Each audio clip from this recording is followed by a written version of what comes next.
Hello there everyone and welcome to Crappy Reviews, where the games aren't always crappy, but the reviews usually are. I'm the Crap Gamer with you as always. Please take time out to hit the like and subscribe button if you enjoy my review. My channel has a lot of other great gaming reviews and gaming related content, so make sure to check that out as well. I really appreciate it. Today I'm reviewing yet another Xbox One exclusive. Can you believe it? This time it's the most anticipated exclusive of the year. The one, the only, Halo 5 Guardians.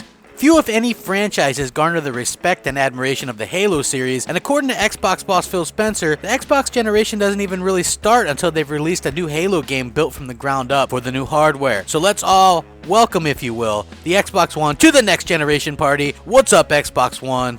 You've already been kicking ass, but welcome to next generation. Now, Halo 4 was probably my favorite Halo game to date, and before you start the hate train, realize that I like the stories much more than the multiplayer. The multiplayer to Halo has always been fun for me, but far too hard to really grasp with any kind of true understanding. Now, I did enjoy Halo 2 online back in the day, and I've had my fair share of beatings in Halo 3 and Halo 4 in the Xbox 360. Most of all, though, I just love the sci-fi storytelling that Halo is known for. Master Chief is and always will be the icon of the Xbox brand, and Halo games basically are the perennial Xbox exclusives that I look forward to every generation. Now, graphically, Halo 5 looks absolutely brilliant, and anyone that follows me on Twitter knows that I stopped every few minutes during my campaign playthrough and took pictures galore and posted them on Twitter. The scenery, the lighting, all the little details were brilliantly taken care of. The frame rate was like butter. Whatever 343 Industries did to achieve such a steady frame rate should be commended. Master Chief and company have never looked better.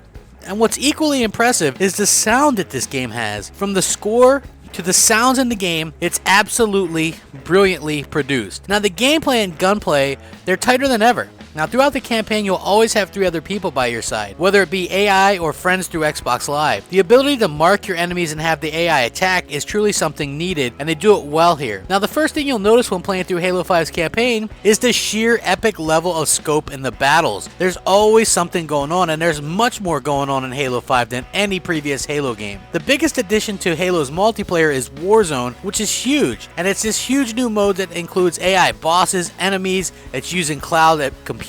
It's got requisitions and vehicles, and I think it's just one of the more fantastic things we've seen come along in a multiplayer in a long time. Now, it does have a little bit of a downside where there's some microtransactions involved, but those are optional, and the only bad part is everybody's buying them. So you can earn them the way you normally would, but a lot of people just buy them, so you're kind of screwed until the point where you actually earn them, unless you actually want to put the money out. Now, I think Arena is definitely nice for old school Halo fans, especially if you're a Halo 2 online fan, but Warzone is where I'll be spending most of my matchmaking time. Matchmaking, by the way, is flawless and fast. Sorry to disappoint the haters that were expecting something negative like the Master Chief Collection. You'll be matched up in a room in no time. I love the new addition of the ground and pound move, and also the ability to climb up on ledges. I do wish, however, that Halo had jetpacks for like double jump, much like Call of Duty has employed. It seems out of place in Call of Duty, but odd that Halo doesn't allow this yet, just in my humble opinion. This is basically a spoiler-free review, and I don't want to give away any of the story. But on normal, it took me around 8 to 9 hours to complete. I can imagine it taking much longer on a harder difficult. The hyped up fight between Locke and Chief let off more with a whimper than a bang, in my opinion. But Buck stole the show if I had to say who my favorite character was. He had the best lines, and my favorite part of the game was definitely Buck. There's 15 total levels, but it did annoy me that a couple of these levels weren't even fighting levels, just talking, and that's it. It seems like they were trying to stretch out the story a bit. There's definitely a surprise twist to the ending of the game, and it sets up the future of Halo perfectly, but I would have loved to see the backstory fleshed out a little bit more from Locke's team and Chief's team. I know there's lore and expanded universe material, but it's good to have story unfold in the actual game itself. Don't be Destiny.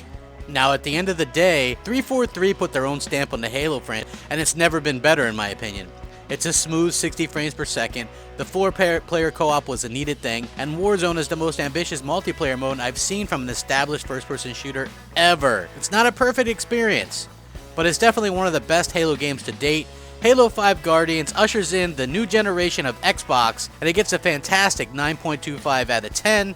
Please remember to comment, rate, subscribe, rack 'em up, and add me on Xbox Live, MOH space Crap Gamer.